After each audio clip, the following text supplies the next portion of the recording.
और एक नमरूद पैदा हो। তবে নিঃস্বামী দেবার কিছু নাই, আছে শুধু ভালোবাসা দিয়ে গেলাম। শেখ হাসিনাকে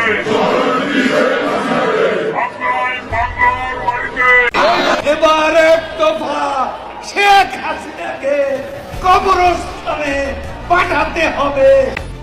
এটা হাস্যকর এই দেশের জনগণের জন্য হাস্যকর। অনেকেই কিন্তু মাংস খেতে চায় না, মাংসের পরিবর্তে এখন কাঁঠাল।